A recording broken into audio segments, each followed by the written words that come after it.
Welcome, listeners, to another episode of Listen, Learn, and Love, hosted by Richard Ostler. We have a guest on the podcast that it will be anonymous. We won't talk about her name, but she will tell her story as a gay or queer Latter-day Saint. She's really brave to tell her story. She's 18. She was born in Idaho. She'll be either attending BYU or BYU Idaho in the fall of 2022, studying athletic training. And she'll tell her story, and our hope is that as you hear her story, it'll help you if you're walking this road, and if you're an ally or a parent, the things my guests will share with you will be helpful for you. So it was brave for someone to come on at age 18.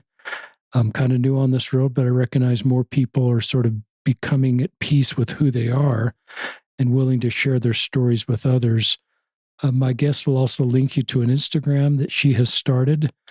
And as a support organization, I'll let her kind of define that. Is that okay for an introduction? Yeah, that's perfect. We both said a prayer this podcast to be helpful, so we'll just kind of get started. I don't do a lot of housekeeping, but the way you can support this podcast is you can't donate, so it's not that. And you can't even offer to donate. It's not that either. It's just to leave a review for the podcast, or we have a couple books out, both under the Listen, Learn, and Love name. One is called Embracing LGBTQ Latter-day Saints, and a new one that came out in March of 22, Improving Latter-day Saint Culture. So getting those books are at Amazon and Deseret Book, sharing them with others, but also leaving a review for the books so more people connect with them. Both those books are just trying to help us create Zion, create a feeling of love and support and belonging for all Latter-day Saints in our congregations as they make their way forward. So that's the only housekeeping thing, listeners. Appreciate all your support.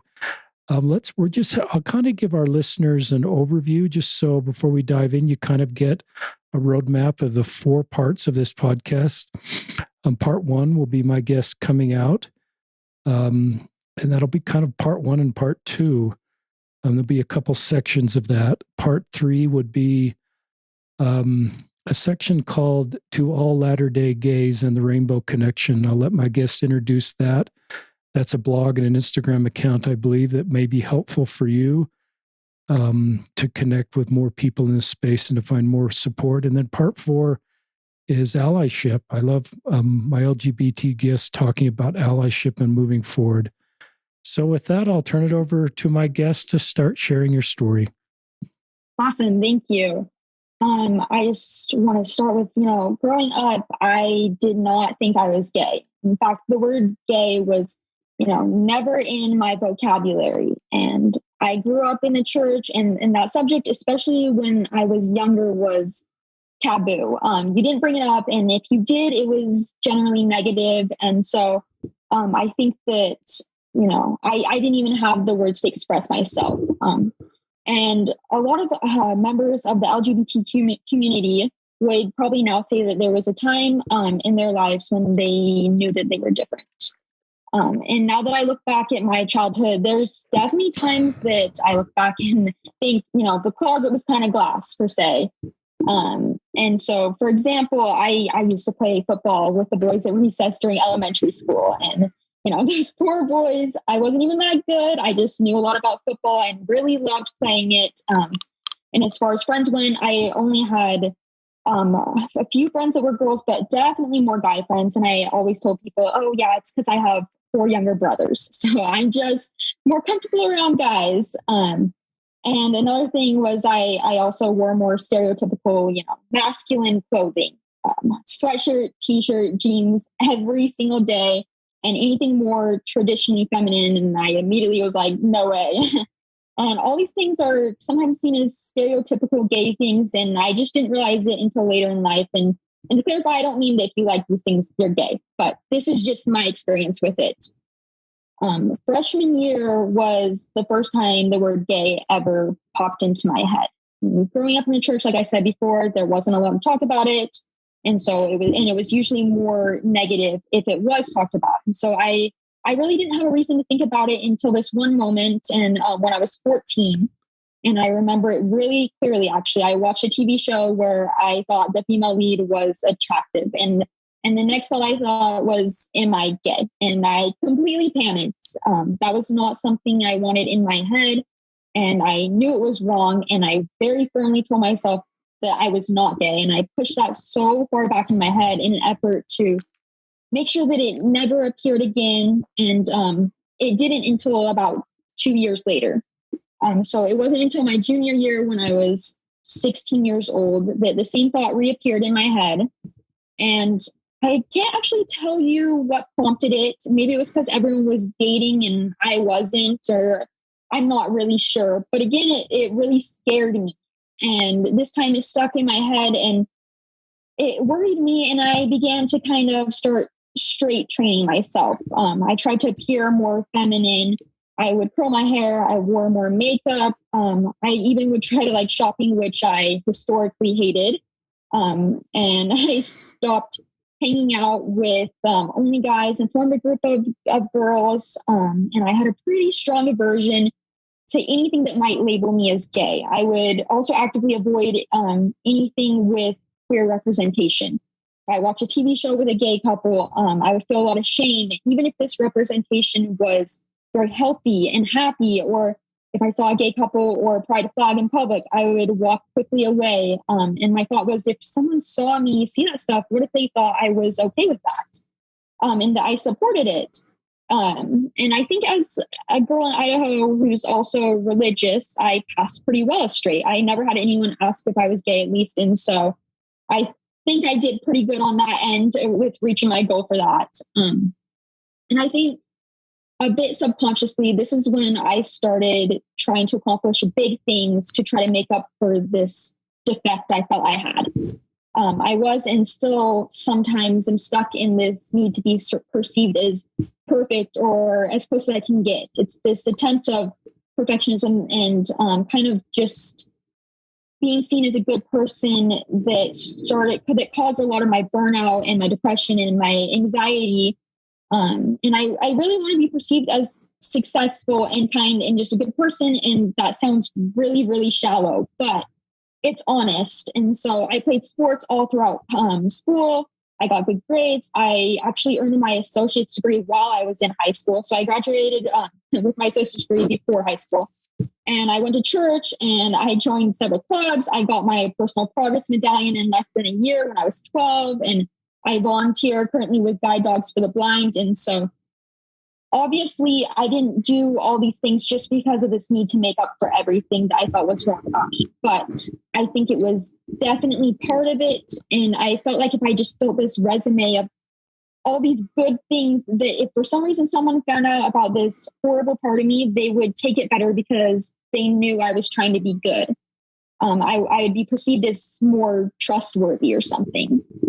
And so around this time, I had a few friends too that were part of the LGBTQ community and that I knew through a volunteer opportunity I had. So somehow I became sort of a secret ally, right? And I would just think of myself as a strong, straight ally.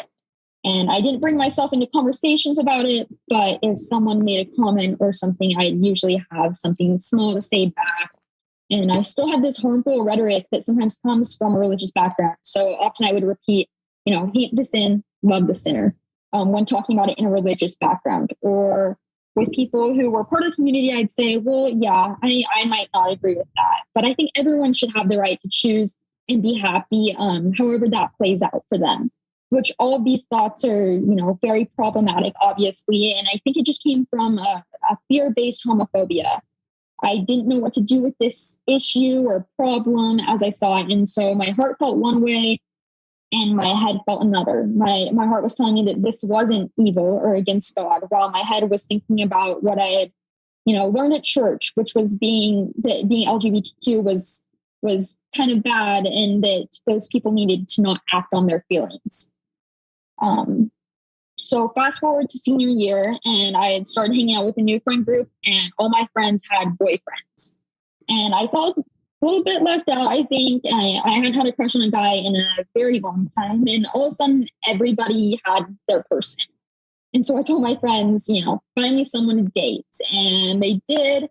and they introduced me to a guy, and things were going good. Eventually we decided to date exclusively. And this is where things got a little rocky. I really enjoyed the companionship part and the friendship. However, anytime the relationship was romantic, I felt so uncomfortable, and to the point where I would avoid hanging out with him one-on-one because I knew he would probably want to, kiss or cuddle or whatever. And I just hated it. And I would do everything I could to avoid it. I would tell him, oh, I can't hang out because of COVID or because I have work or school or lacrosse or whatever it was. And eventually he got very, frustrated for valid reasons. And the relationship only lasted a few months before I broke it off. And I think it was pretty much mutual at that point. So it wasn't a big deal there. But after this relationship, I really started questioning my orientation because I couldn't even hold hands with a guy without feeling uncomfortable. But I thought, no, it was probably just him. Maybe I just wasn't attracted to him. And around that time, I went on a couple more dates with this really great guy that I met, and he was so much fun. And I thought he was really attractive too. And during one of our dates, I stopped and thought to myself, what would I do if he kissed me right now? And that's kind of the moment where I realized it wasn't just my ex. Here was this guy that I thought was, pretty close to perfect as far as high schoolers go. And I wasn't attracted to him. Honestly, it was just kind of devastating to me. I felt very conflicted and I didn't know how to move on from that point. And I started to kind of remove myself from my friend group, and they stopped inviting me to things. And I kept busy and just pushed it to the back of my mind. And that summer after I graduated, I was working 3 jobs and was earning money because I was going to Mexico in the fall to teach English and to travel. And I'm going to admit, I definitely felt lonely. I spent a lot of nights, questioning my orientation. And I finally got to this point where I thought, I just have to tell someone. I can't. And I was really close with one particular friend. And so I decided to text her one night. And I just said, hey, you want to go for a late night drive? Which is kind of code for let's talk, And she said, sorry, I'm out with another friend. And that moment pushed me pretty far back into the closet. But I want to be clear. I don't blame that friend. She did not do anything intentionally. But in that moment, I needed her, and it felt like she had chosen someone else. And it had taken me a long time to feel like I could confide my fears into someone. And so when she wasn't available, I let that fear rise back up. And so, like I said, I just began distancing myself and it hurt when they stopped inviting me to things, but I was working. So I was busy. And so the whole month before I left, I just kept feeling like I should tell my parents. And my logic in that was that if they were devastated, like I thought they would be, they would have 4.5 months to get over it. And then we could all forget it by the time I got back from Mexico. And I really struggled over that decision, and I was really close to telling them, but in the end, I ended up chickening out, and I never told them. And so I finally get to Mexico, which I'd been planning on and looking forward to for about 1.5 years before. And I met everyone in my group. So in my group, there was 8 of us girls, and we all shared rooms in a little house. And I met everyone in my group, and they were so much fun. And there was 4 of us who would meet in mine and my roommate's room. And we would have late night talks, which was basically we would just share stories and have deep conversations at like 1 in the morning. And we laughed a lot and talked a lot, and I loved it. But about 6 days into Mexico, so I'd known these girls for a total of 6 days. And my best friend from Mexico, she shared something personal. And I just made the offhanded comment that everyone has something that they're struggling with. And immediately the 2 girls who were in that room zeroed in on that one comment. And they were kind of like, okay, you going to share? No one says that without having something to say. And I got super uncomfortable, and I didn't really say anything for 5 minutes. And then I finally admitted it. And I think I said something like, I kind of like girls. And it was so stressful for me, especially sitting in this room of girls that I was going to live with for the next 4.5 months. I had no idea how they would react. And it was the first time that I actually admitted it to myself out loud. And these poor girls just had that thrown on them after not even knowing me. but they took it super, super good. And my friend was like, wow, that's really hard, and really emphasized that she thought, there was nothing wrong with that.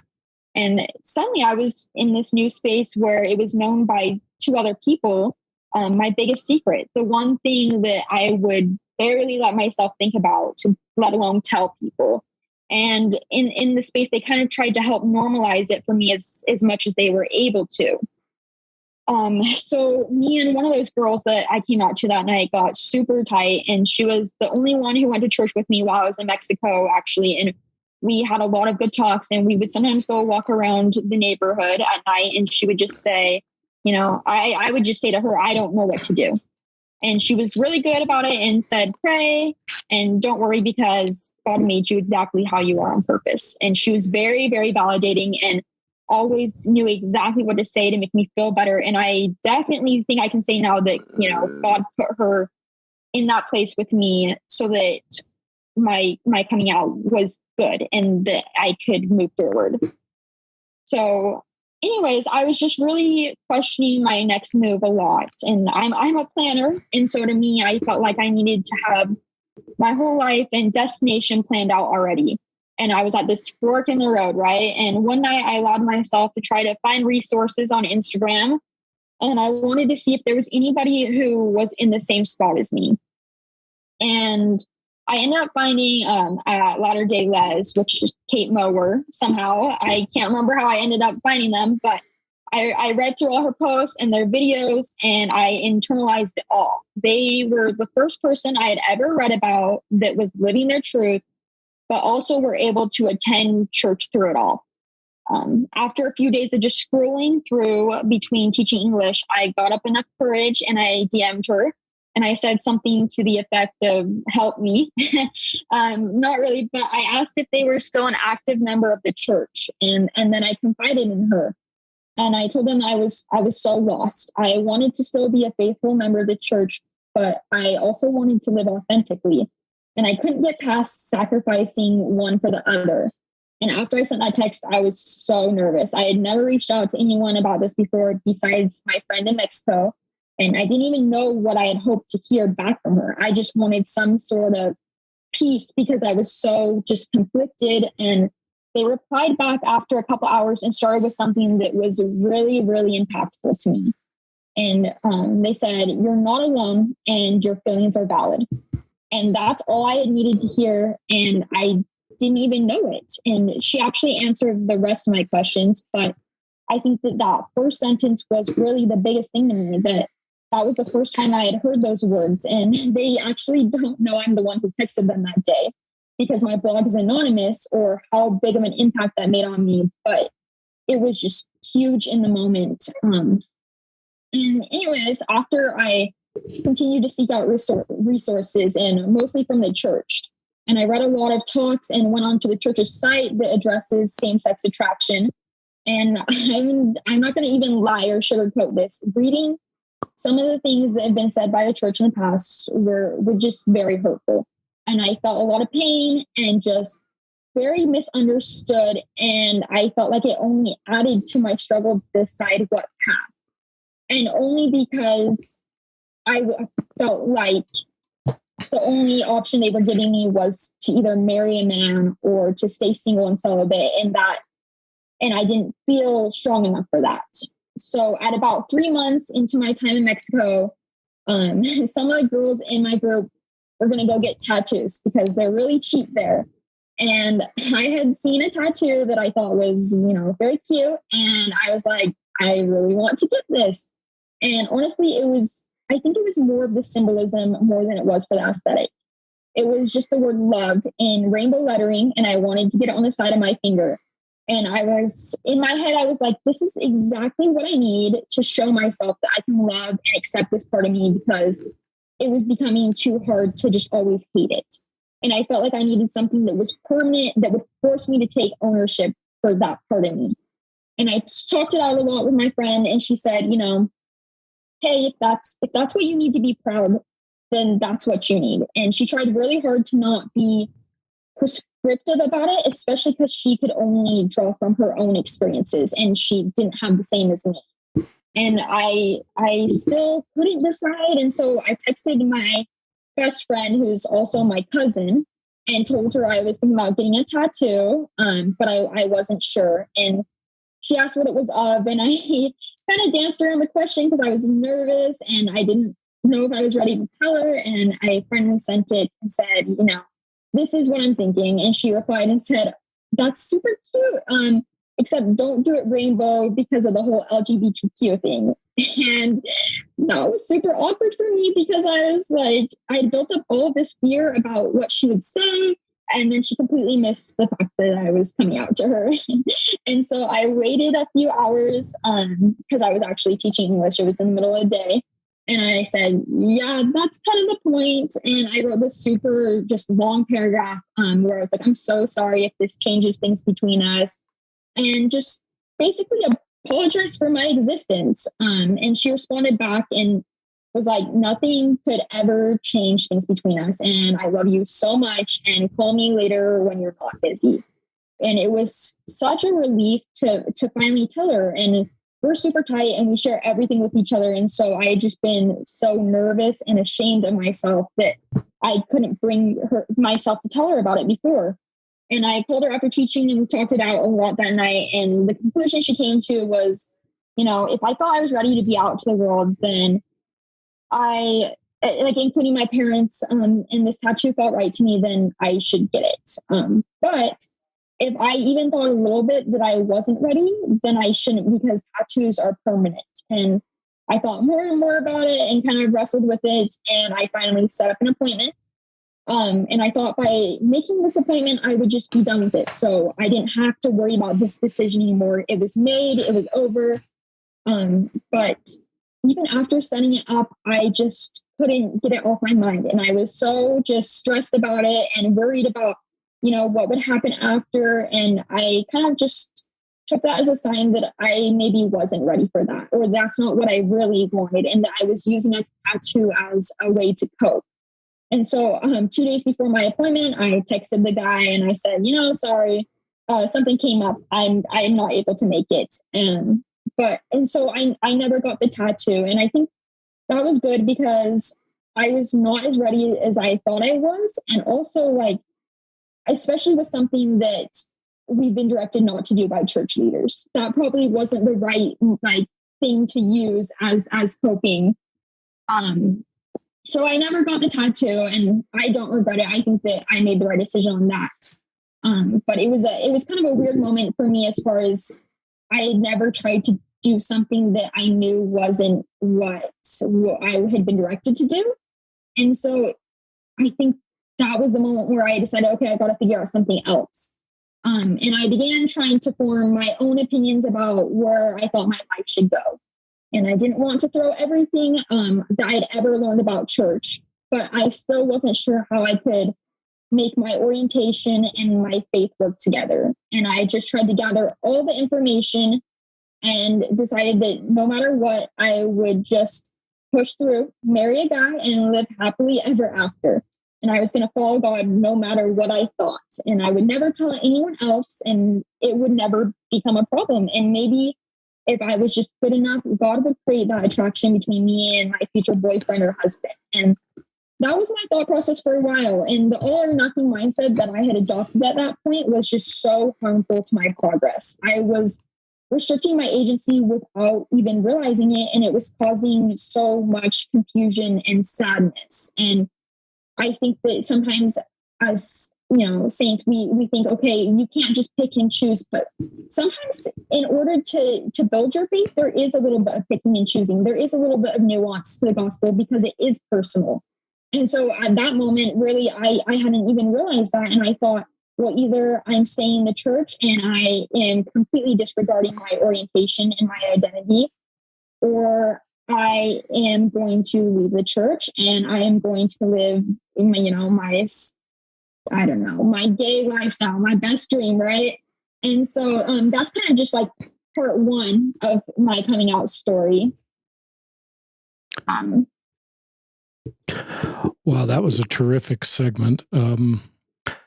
one of the advantages, listeners, about talking someone at age 18 is you can go a little bit deeper into their story. And one of the things I recognize is how much work you've done at this point in your life to sort of get this internalized homophobia out of you and have people that are supportive of you.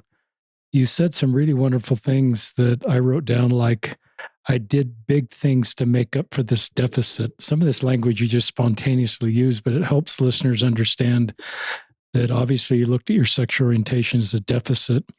So I noticed that some people then sort of become hyper-religious or sort of over the top. And some of that's an escape, as you kind of inferred from the reality of what's going on in your life. And the distance that can be pretty difficult. And I think you've done a really good job of being vulnerable and coming out. I like the story of the tattoo. I generally, it's sort of a principle that I invite listeners to kind of, I'm not necessarily inviting everybody not to have a tattoo, but I just do it when you're really sure about that. You're sure about who you are. You're sure about what road you're going to take. And just decide sort of the reasons you're getting a tattoo and the long run view of that.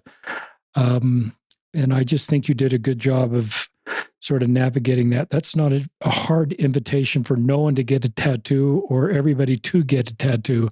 I just like the way you talked about that. And I think one of the things I like to invite listeners to do, especially those that are in their teens, is to hear all these stories. And then you don't really have to come to a fork in the road until your 20s or maybe early 30s of exactly, you're aware of these forks in the road, very much so, and you're talking about them, and it's the reality of your life. But in some ways, you don't really need to sort of take the fork in the road, and it's an invitation just to become the very best person you can be before you kind of know your path forward. But I also like the way you felt almost more relieved if you kept all the forks in the road open to you, and I think that's okay, as you're just making your way forward. And just know that all of those options are available to you. And so anyway, those are just some of my thoughts, listeners, as you're hearing this story. But just, you've done such a great job. So take us to part two. And just recognize, listeners, what this woman has done. She, got her associates in high school. She's off in Mexico teaching English. You haven't said this, but I hope listeners are gathering.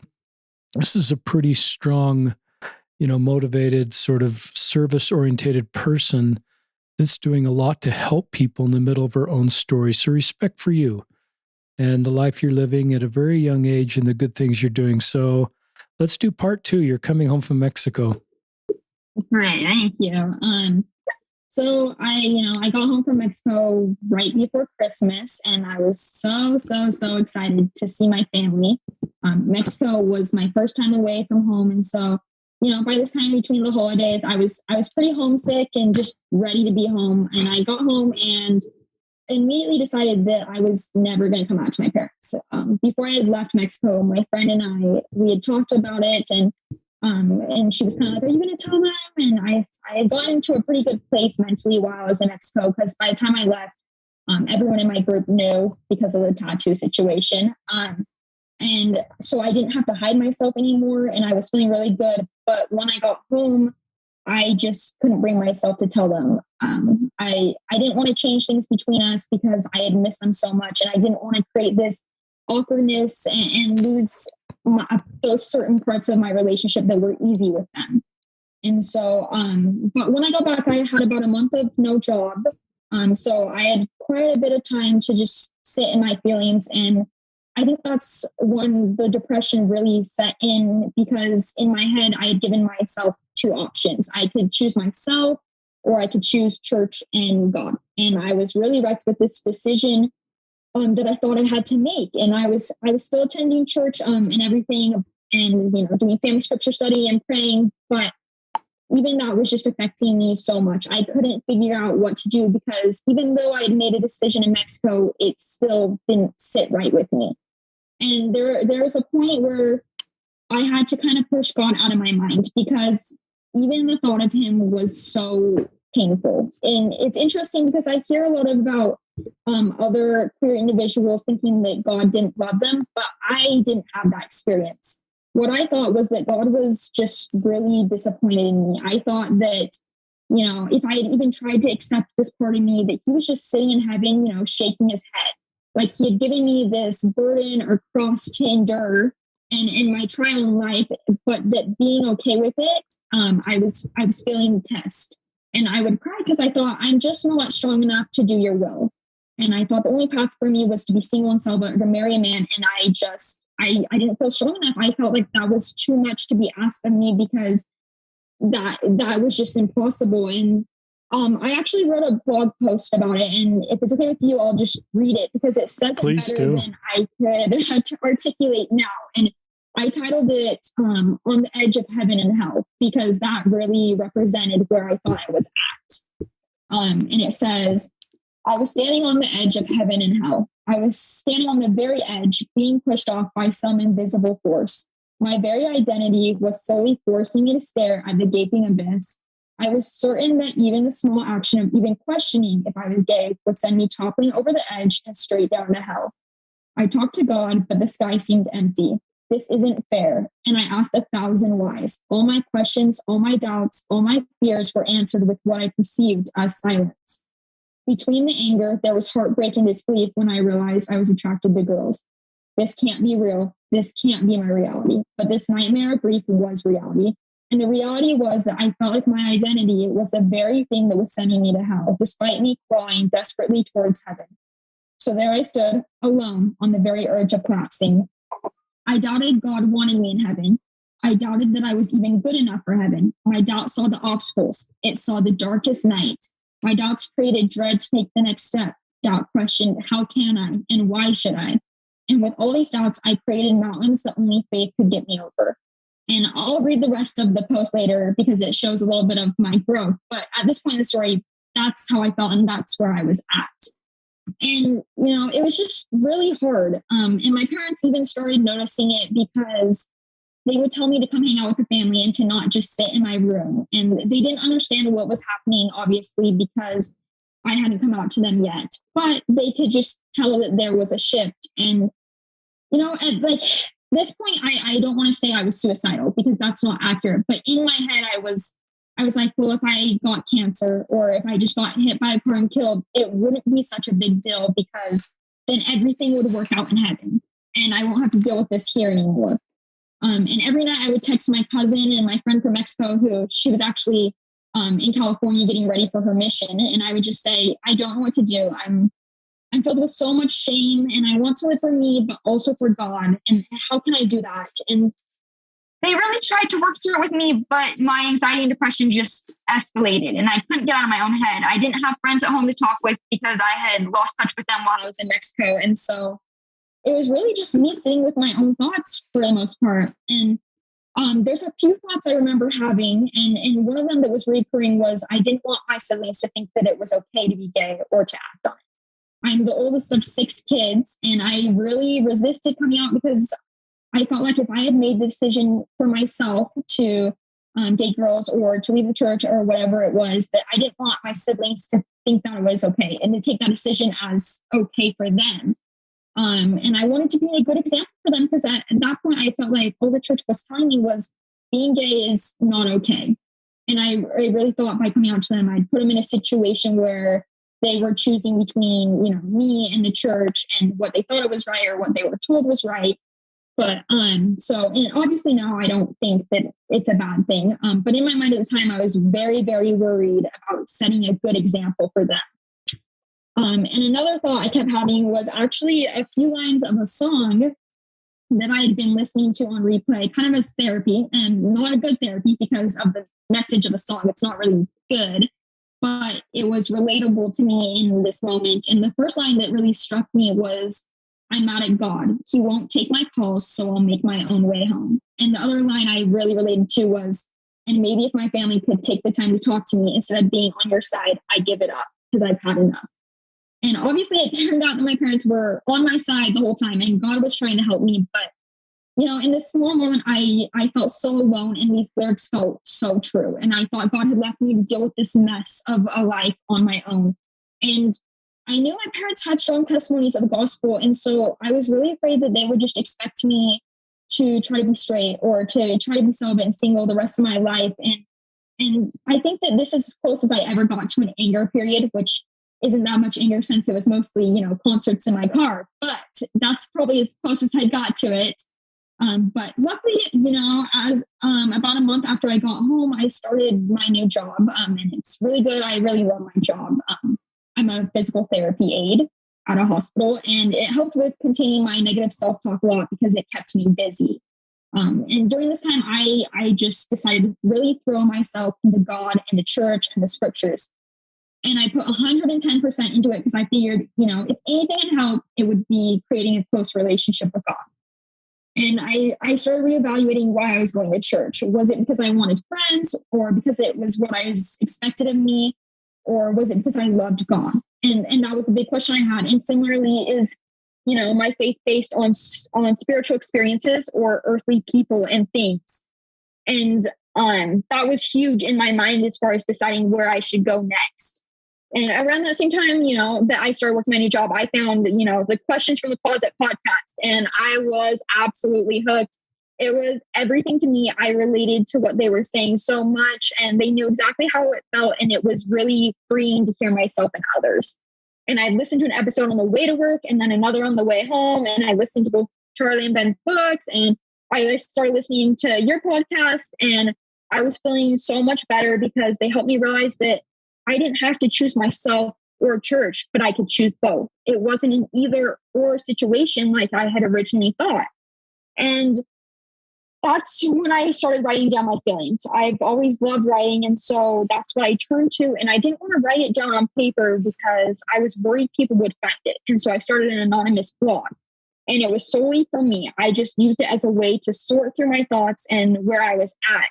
And no one read it, so I wasn't worried about it being too personal. So it really is my authentic thoughts and feelings. And I wrote on it for about a month, and then I made an Instagram, and I really can't tell you why I made an Instagram, especially since I didn't want anyone to read my blog. But I made one, and I called it To All the Latter-day Gays. And it was completely anonymous. So I just posted my blog onto it, and I had no intention of growing it. I was just writing things down, and I guess I was creating a path for others to read it if they by chance found it. And again, I just like to read one of my posts that I guess are my feelings as I started this blog.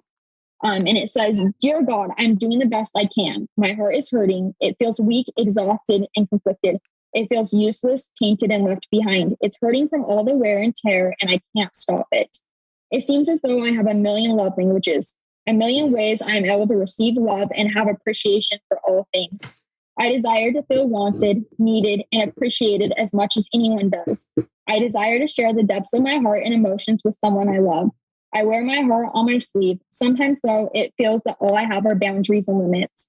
My heart hurts so much. I try to believe there is something far greater for me that can take away all the self-doubt and shame. But God, I can't help but wonder why it never seems like enough. It's not only the rejection I fear, it's the fear of giving and sharing, the fear of loving something unconditionally and with passion, even if it's wrong for me.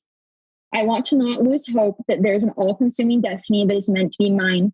I want to not feel shame for sharing my love, happiness, gratitude, and my identity. I want to not be afraid to be vulnerable and to give everything my all because that's what someone in the world deserves from me. But that's the key word in all of it, isn't it? What about me? What do I deserve? Dear God, I deserve to feel loved in my heart, feel the love in my heart the way I choose to give it. I deserve to feel inspired to share my experiences and give back. I deserve to spread overwhelming amount of kindness and compassion that's in my heart with the world around me. Most of all, I deserve to be patient, to trust that you have an all-consuming destiny ready for me when I'm ready for it. My love, my heart, my faith, my identity. It's messy, but it's real. It's tragic, but it's magical. It's confusing, but exciting. I get it. I haven't exactly made it easy for myself, but you continue to stay by my side, healing my heart when I feel the most defeated. You hold my hand, carry me, and teach me that my biggest challenges are my greatest lessons. So thank you. Thank you for loving a sinner like me. Thank you for loving me so much that you sent your son, Jesus Christ, to die for me so that I may have eternal life. Thank you for choosing me and never giving up on me, no matter the choices I have made. Thank you for the trials I have experienced because they have shaped me into the woman I am today. Thank you for being understanding, loving, and accepting regardless of what I do. I have no doubt in my mind you exist because I would not have made it this far without you guys. So God, this is me leaving my heart in your hands. I understand it may take time. I understand if I have to be patient, and I will wait. But when you feel my heart is ready, I will be here. Love, your gay daughter here on earth. That's great. That is just terrific. Just keep telling your story. You are a great writer and a great communicator. You have wonderful gifts. So keep telling your story. Thank you. Well, tell people where they can find this. Listeners, we'll link to this Instagram post in the show notes. And you've mentioned what it's called, so that'll be covered so more people connect with your Instagram account and the blog. Okay, perfect. Yeah. So eventually, this blog grew to about 90 people. And I was like amazed because I was like, why would anyone want to read this? I felt so unqualified to be sharing any of my story and holding this space that I was in. And I began praying to God at that moment, asking to help me to know what I could do to help others with my journey and story. And every day almost I would just continue writing my feelings down and I would post them, and nothing exciting or groundbreaking, just my thoughts. But one day I was thinking about, how can I deconstruct the shame that so many queer individuals feel? And this shame was what had led me to hide myself and had created this anxiety. And so the thought that kept coming back to me was, the opposite of shame is connection. And I had the prompting to start kind of a pen pal project. And I felt I need to connect people. And first off, I was kind of like, well, this is kind of a stupid idea. What can I do with 90 people, But eventually it popped into my head enough that I posted it on my Instagram. And that was the birth of what I call the Rainbow Connection Project. And I just said, I'm starting something new that I'm calling the Rainbow Connection Project. And I said, I'm creating a way to build connections. I invite all queer individuals, allies, family members, and anyone else who wants to be involved. This project will create opportunities to build understanding and to create spaces where LGBTQ plus individuals feel seen and heard. And in this way, the world becomes, more inclusive and more closely follows the second commandment, which is to love thy neighbor as thyself. And I got a few DMs from people who were already following me, and they were excited and said, hey, I love this, count me in. And I had about 5 people respond before some bigger accounts saw it and started sharing it. And immediately it blew up. And I think it had about 170 shares and 90 saves, which is not that much, but it was big for me. I was like, why?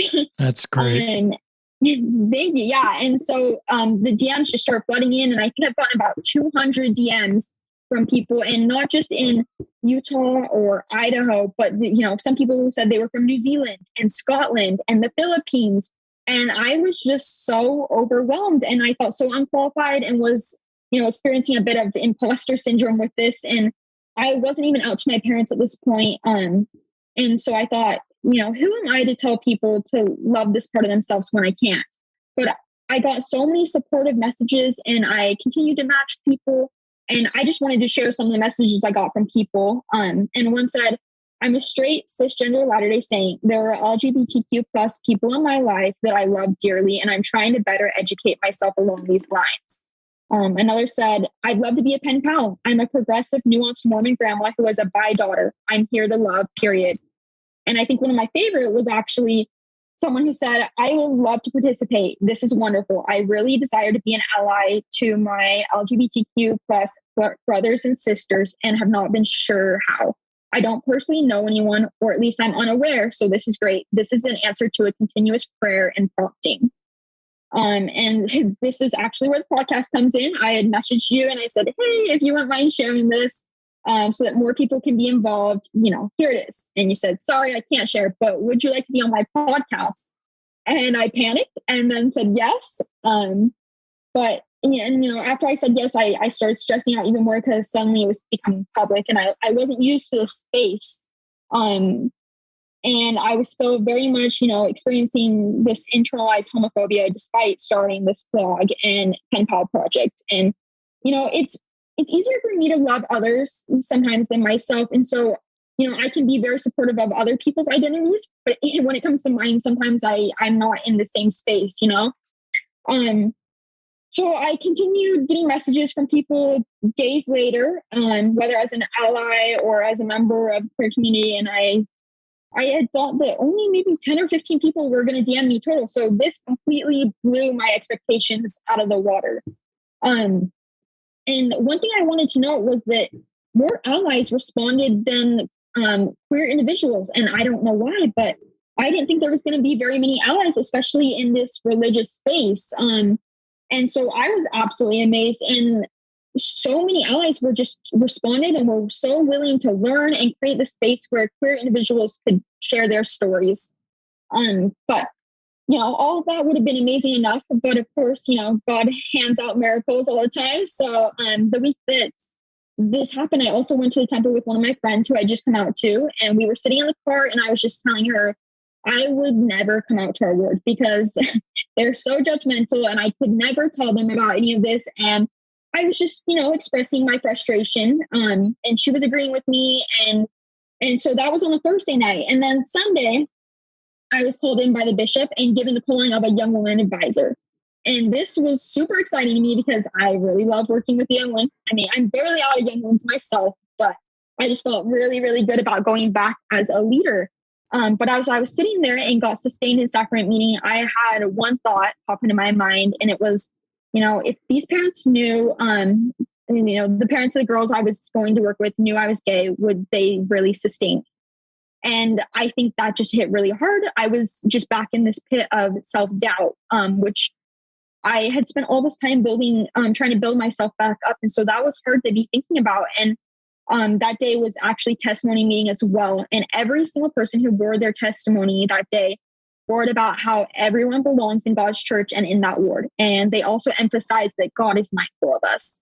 And literally every single person talked about that. And my friend who I just gone to temple with, we're in the same ward, and we just texted back and forth, and we said, wow, like God really does love us. And I was like, he's out here humbling me. I was complaining about this word and how they weren't, here for me, but they have just, proven they've stood up and said that everyone belongs.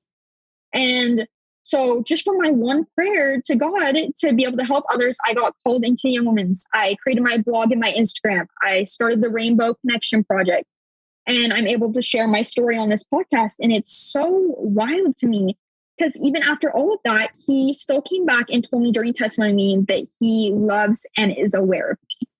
And so I just wanted to finish my blog post that I was reading earlier because it lines up with where I was at this point in my story. So it says, the moment I was knocked down is the moment that counted. And the moment that I had lost myself was the moment I was found. I could see the world much clearer with my eyes filled with tears. I discovered that the only way to not be afraid was to learn to face my doubts and fears. I was not really afraid of the dark. I was afraid of the lack of light. And it was a fear of falling when I said I was scared of heights. The only reason I knew I was sad was because I had been happy before. I said the world was an ugly place, but I was only seeing the view from the edge of the tour. And so I left my worries by the shoreline and ran my bare feet over the sand. God lifted me from the edge like he lifted Joseph out of prison and Daniel out of the lion's den. The rough dirt beneath me became a soft bed. And when I could not bear to stand, I made friends with the flying seagulls. I held the sun up on my palm before I ducked beneath the water where the world was mute and calm. I told the fish all my problems as they swam past, and when my lungs were close to bursting, I swam above the waves and gasped. I let the water hold my sadness and wash it right out to sea, so like a message in a bottle, all my worries were set free. And even though I had thought the sea below was hell, I found it was just the edge of my faith. For how else do you suppose the color of the ocean became so pastel? As I sank to my knees at my metaphorical cliff that day, looking down at the sea, I saw a rainbow in heaven. And the Holy Ghost began working on me from the inside out to make me the woman that God designed me to be. And I found that my orientation had the opposite effect of what I had thought. It was actually pushing me towards heaven. So anyways, I was really excited by the blog and everything. So I finally texted my cousin and was like, hey, by the way, I started a blog, all this happened. And she freaked out. And then she brought up something that, really stopped me in my tracks. And she said, you have to tell your parents now because they want more than anything to be part of your life. And I was really terrified, if I was being honest, because I knew she was right. And it wasn't that I thought that they wouldn't love me anymore, but I just didn't want to hurt them. And I didn't want to change my relationship with them. And also, up to this point, I thought a lot about it, and I was trying to be intentional about how I wanted to come out to them. I didn't want to come out as an apology because that would set the tone of how they would receive the news. And I really wanted to approach it as a good thing and as a celebration. And up until the Rainbow Connection Project, I just didn't feel like celebrating it. I was still drowning in internalized homophobia and fear. So one night, my friend invited me to go to mission prep with her. And after mission prep, I just felt so strongly that I needed to tell my parents. And I don't know how to explain the feeling of needing to come out except for just, a burning in your chest. And I knew it was time because when I thought about telling them, I was nervous, definitely, but in a good way. And before, when I would think about it, I felt like I couldn't breathe. And so I definitely knew I was making progress. And so that night, I just asked my mom to talk, and I just told her and I showed her everything. And of course, she was emotional. And I think she really just didn't know what to do with this new information. And I told her I knew it was difficult, and but I really was okay, and that I know that God loves me and that she can ask all the questions she needed to. And I went to my dad right after as well, and he was really good about it. But I also wanted to give my parents space to grieve because it had taken me 18 years to get to this point, and there was a lot of grieving. I wanted to give them that same opportunity. And so that conversation that night wasn't long by any means, but I gave them some things to think about and to come back with some questions if they had any. And I really want to give them credit because they have been so supportive throughout this whole thing. And my dad even came to me a few days after and said, who do you want to know about this? And if questions are asked, what would you like us to say? And that was huge for me because it allowed me to control the narrative a bit. I just told him that right now I felt like I needed to keep it on a need to know basis. But I thanked him for putting the ball in my court and not telling anyone without my permission. And my mom has been super great too. And I know she really struggled with it at first because as a parent, she had created this vision of how she had hoped my future would be. And I changed that a lot for her by coming out. But she's been listening to podcasts and books and has really just been trying to educate herself. And I super appreciate both of them because I don't know what I would have done without their support. So, we're pretty much caught up to present day. I continue writing in the blog and creating space for others to share stories. And I think the biggest thing to come from this is a relationship with God. I have always believed in God, but this is different. It's like I don't have an overwhelming sense of fear anymore because I trust God to take me where I need to be. He has never let me down. And so I continue to just hold on to this knowledge that I have that He's watching me and He's directing me. And I just wanted to say is, I'm just one of many that's in this space. I don't want to be a poster child for any of it because everything God has told me to do is personal. What works for me may not work for everybody else. And that's one of the reasons I chose to make my blog and this podcast anonymous. One is so I can control the narrative around my story, obviously. But the bigger reason is because it doesn't matter who I am. I could be your neighbor, your sibling, your friend, your cousin, your child, your student, your classmate. I'm just one of many people who are going through this every day. And I don't want this to be about me because it's not about me. It's about us. And I just also wanted to give space to the people who don't have a support system or who don't feel like church is for them. It's okay to have a different path. You will end up exactly where you need to be if you listen to where you're at. Because in the end, you know what's best for you. That's just a terrific segment on behalf of everybody who's listening that want to jump through their headphones and give you a big hug. Thank you for that segment. We're not done yet, listeners, but I think we just need to thank my guests for that segment and this whole podcast so far. I don't know if your parents listen to this, but I think it's a tremendous credit to your parents for the daughter they've raised and the principles that are present in your home that have allowed your daughter to, and some of this she had to do on her own, but I think it's a credit to you as parents for the gospel principles that are present in your home that allowed your daughter and church leaders and our doctrine and God to get into this space. So I think it's a beautiful family love story. And your sensitivity to others is remarkable. You have your own story to tell, and you're doing a great job of that. But what you said to your parents, knowing they need time, and you've been on this road a long time, and they need time to grieve, you're right, their expectations and hopes for you. But I love the things you pointed out that they did that were great and their efforts. And that was just I think that's one of your finest family moments. I don't know your family. I don't know all the good moments in your family, but I think that was an incredible family moment. And I just think it's kind of ironic that you went to mission prep, and that's the impetus, if that's a word. I make up words sometimes, to then go talk to your parents. You've been deeply led by the Spirit on this. There's no question. And just your journey. But where you are at 18, yeah, as you know, in prior generations, it's taken decades for people to get where you are. And I think that's an improvement in society. It's an improvement in you have community, you have vocabulary, but it's also, I think we've saved some of the best for the last days, listeners. And this guest on the podcast today is helping us create Zion. And just your thoughtfulness and your understanding is very, very helpful. Your grace for people walking slightly different roads is very helpful also. So that's just a terrific segment. I also think you're in the early chapters of helping in this space. I think that's part of your life mission. You have your own story to write, but you're going to help a lot of other people. And you're already doing that with your Instagram account that we'll link to in the podcast with doing this podcast that 20 or 30,000 people are going to listen to. But I think you'll continue to be in this space to help others. I think you have a really mature, thoughtful, helpful voice. And people, as you know, need voices. So I don't want to put pressure on you or predict your future. That's not my job as a podcast host, but I don't think this will be the last thing you do is this blog and this Instagram and this podcast. I think line upon line, more opportunities will happen for you. So anyway, that's just a great segment. Talk about in this last segment, allyship and moving forward. Okay. Yeah. Thank you. So yeah, this next session, like you said, I just wanted to talk about allyship because I think that a lot of allies don't know how to help. And because queer individuals are the minority, many times, we only have space because of allies making that space. So the first thing I wanted to bring attention to is, harmful rhetoric that's often repeated. And this includes hate the sin, love the sinner, everything will work out in heaven. It's just a phase.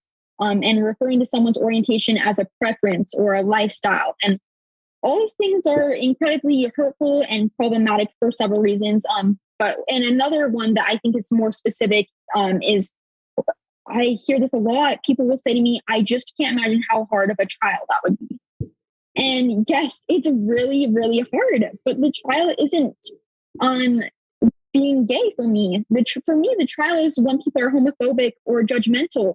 And so when people approach me saying that my identity is the trial, it can hurt and it creates a lot of internalized homophobia and brings up a lot of feelings that I had of shame and fear.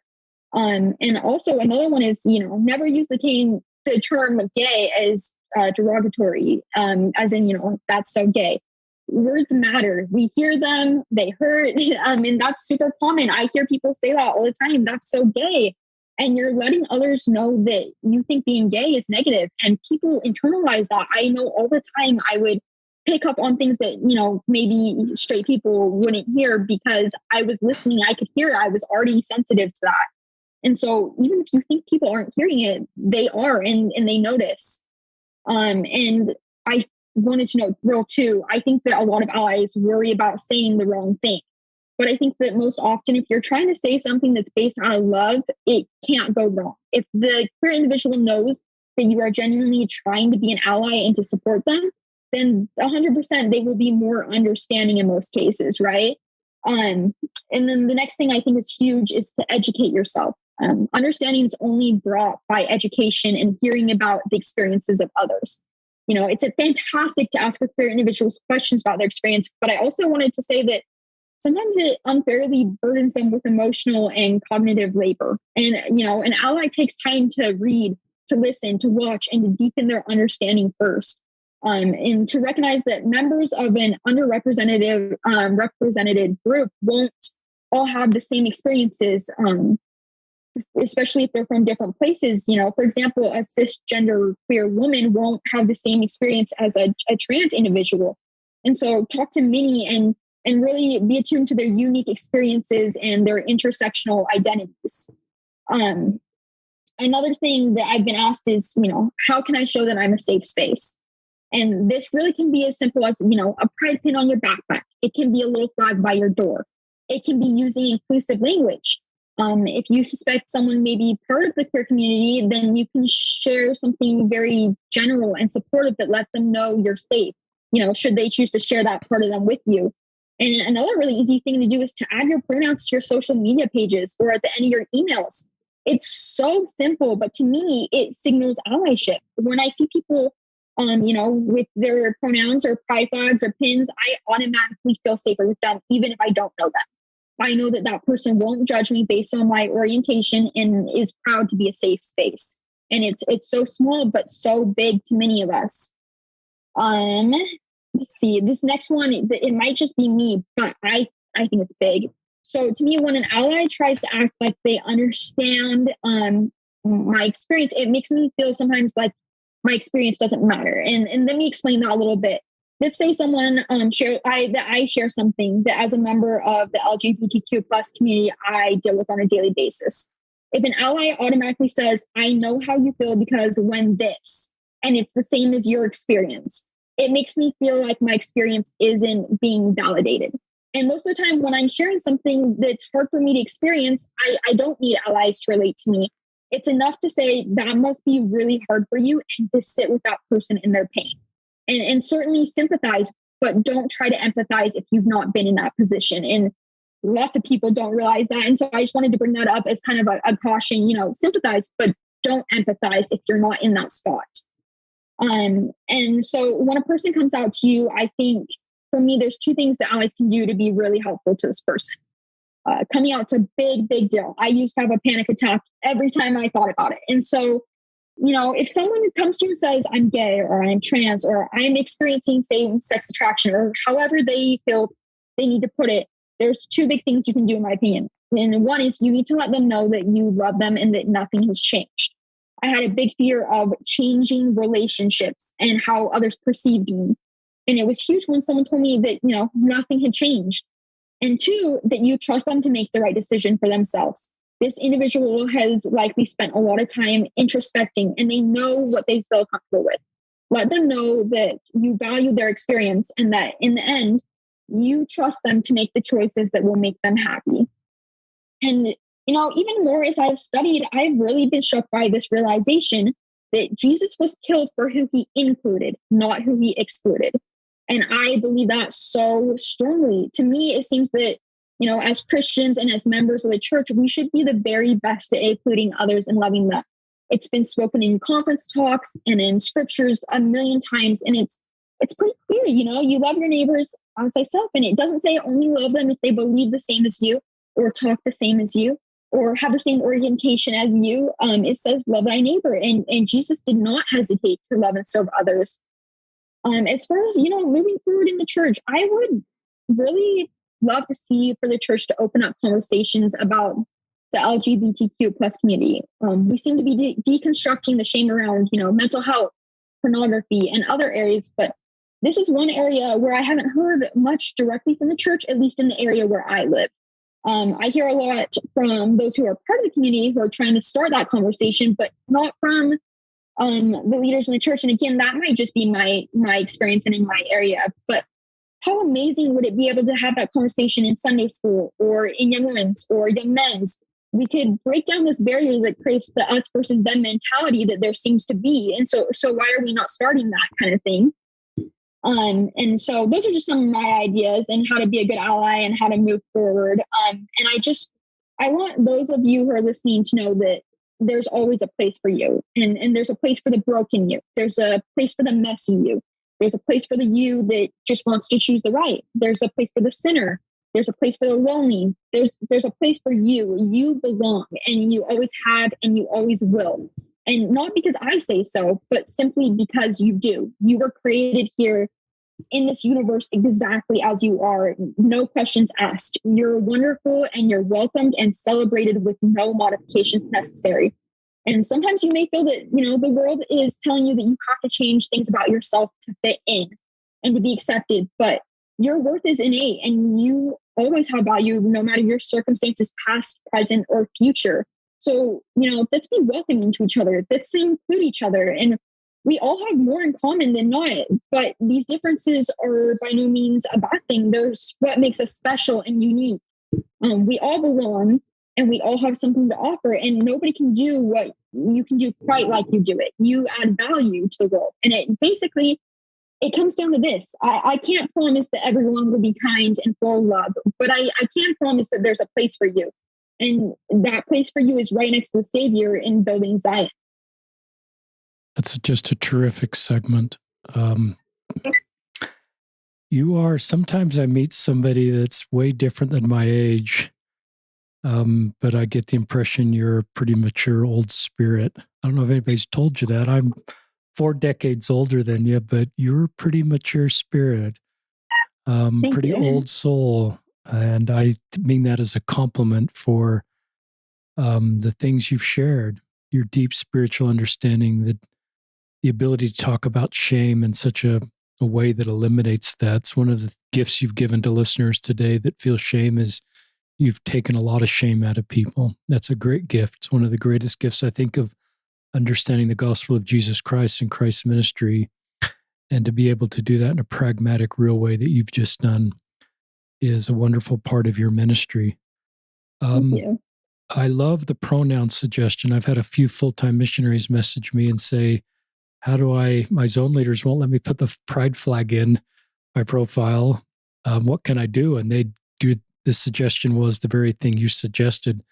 Put your pronouns in your Facebook profile or wherever. And that means a lot to investigators, to fellow missionaries, to people in your congregation.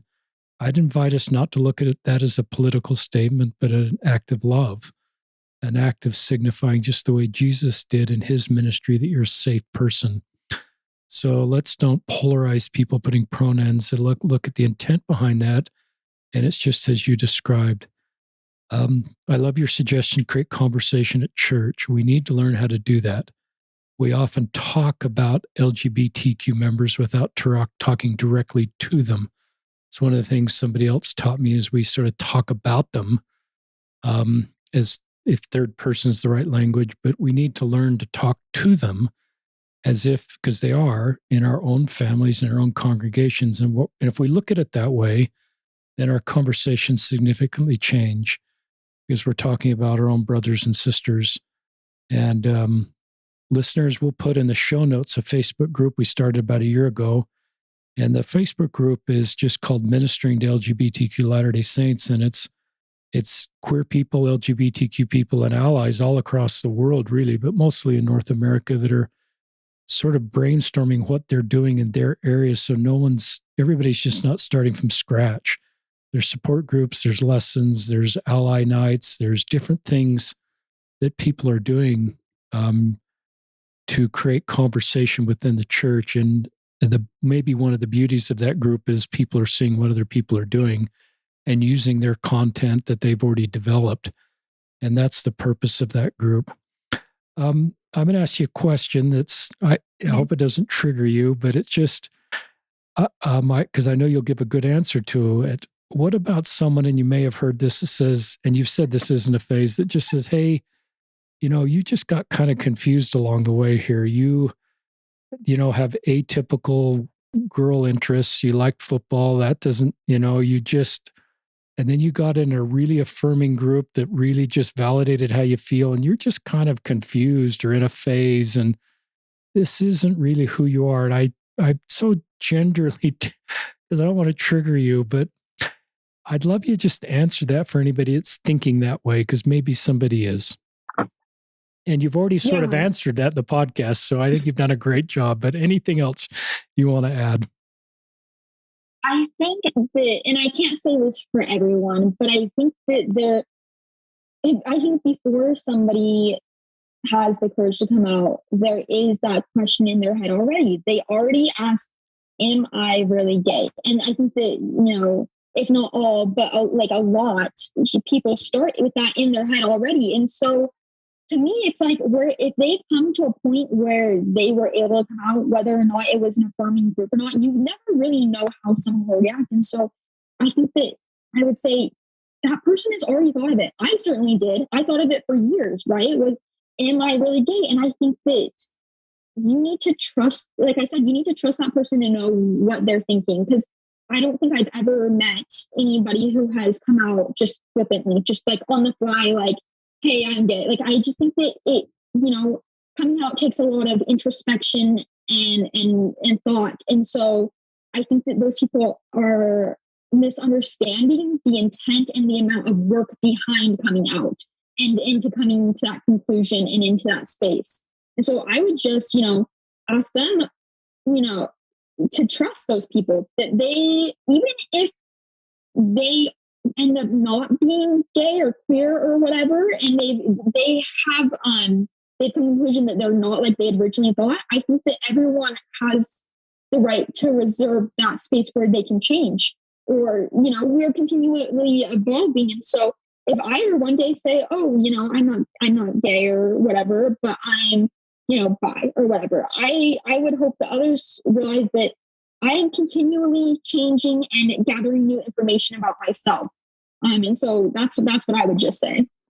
Great answer. And I think, as allies or family members walking this road with you, we should just trust you, and we shouldn't hope or pray or sort of create an agenda where we're going to undo this somehow. Right. We just walk with you and trust you and honor you and be a safe place for you. And I think we are pretty good about not doing this, compared to 10 years ago. We don't try to create some backstory that something happened that went wrong here. I think you've done a really good job of teaching us that this is just who I am. I really feel strongly that everybody's gender identity or sexual orientation should be on the same moral footing. We're all created as we're intended to be creative. Listeners, I don't think that changes doctrine or policy. It puts everybody on the same moral footing. It hopefully eliminates the gay jokes and just sees us as the same children of loving heavenly parents. But that moral footing, if we can create that, and you've done that internally, but if as a community we can create that with the conversations, the culture we're creating at church, I think it helps people take away the shame and realize that their heavenly parents love them. And I don't think that then causes people to make worse decisions. I think it helps them make better decisions because they feel like, just like you've come to conclusion, that was a big part of your podcast, where I can be who I am, which is, and I can have God in my life. And then I think you just do better in your life, as you're obviously sharing with listeners. And you've been deeply spiritual in this whole journey. You've referenced, your journey with the church kind of indirectly, of attending the temple and mission prep and going to church in Mexico. And you're doing just a terrific job on this road. But I also, listeners, some would say, well, there's more people that are identifying as gay in 2022 than there were 40 years ago. And isn't that a sign of society going downhill, or Satan confusing his people? And I think this is a podcast to help us. I think there were people like you 20 years ago or 40 years ago in just the same number. This is my hypothesis, but there's enough ability for the culture to make it so there's friends responding the way, and you're able to sort of address your potential internalized homophobia at a much earlier age and come out to friends and family and parents. So I think that's any thoughts on that? No, I completely agree. And yeah, I think it's just, we're in this space now with our culture where it is more accepted, and there is more ways to find how you can, build your place. And I guess I want to be careful about comparing this, but to me, it's like people might say, oh, well, there's more people who have, I don't know, like a certain disability now than there is in the past. But to me, I would say, I think there has always been this amount, but really it's just, we now have the tools to diagnose, to explain, to create names for these experiences. And so I don't think at all that there was less people who were queer or part of the LGBTQ community. I think that there was less ways to label and to educate and to find your space. There just wasn't that talk about it. And so now that there is, people are able to, choose ways to identify or like words to explain their experience better. I agree with that. And, uh, listeners, I've kind of said this in a lot of podcasts recently, but I've just thought, and I think my guest today is doing this and is really very close to the finish line, but I think you need to become your best personal self before you sort of figure out what core fork in the road is best for you. You've kind of talked about these forks in the road. You've taken suicide off the table, and you've been honest about depression, but I think you have enough hope in your future that you're going to be okay. So both of us would invite you to do everything you can to take suicide. And if you are suicidal, please reach out to the appropriate people. But that can creep into the life of queer Latter-day Saints as they're sort of overwhelmed with, either being celibate for the next 50, 60, 70 years or being in just those roads seem really difficult. So I just think you need to be your very best personal self before you need to make these forks in the road. And not knowing how that's going to work out for you can create anxiety now. But I think I just try to push that down the road and said, I'm going to become my very best personal self, however you're defining that. And to me, that's a relationship with your Heavenly Father, the Savior's ability to heal your broken heart, not change your orientation, but heal your broken heart. We know that Christ descended below all things, so I think he understands the road each of us walk. We can kind of go there with us and invite him to go there with us and come out to family and friends. So you've got a support group that's walking this road with you, and you've done a really good job. A caution, this isn't directed at my guests, but if you're out younger, you are going to get some nefarious characters potentially in your life that are going to reach out to you, and if you're vulnerable and you're looking for connection, you may be taken advantage of. So you've got to kind of develop boundaries, and I think you've done a good job of this. But if you're younger and you're starting to come out and you're on social media, you've got to, there may be some people that want to take advantage of you. I'm sort of assuming they're all older. They may be even your age. You've got to sort of have some boundaries there, especially if you're in a real vulnerable place where you're looking for someone to validate who you are and you're very vulnerable, then you are more likely to sort of be taken advantage of. So it's not really advice from my guest because my guest is in a pretty good spot, but it's just advice for probably even, just anybody that's coming out at a younger age to keep yourself safe. Any thoughts on that? Any advice you'd give to fellow younger people in that space? Yeah, I think, like you said, the biggest thing I feel like is it's the same thing as they teach a lot in church is you're careful with who you surround yourself with. So, I would just encourage others to take that same advice. And when you're looking for people to connect with and for people as your support group, use the same judgment. Who do you want to surround yourself with? Because in the end, you sort of take on traits of other people as you're with them. And so, yeah, for sure. Like when you are creating your support system, choose people who help you make good decisions and who help you be your best self. Anything else you'd like to share with our listeners? No, just thank you so much for having me on here. And I really hope that I was able to share something that someone needed to hear.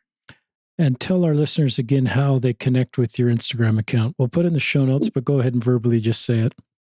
Yeah, so it's at all the Latter-day Gays. So it's 2_all_the_Latter-day_gays.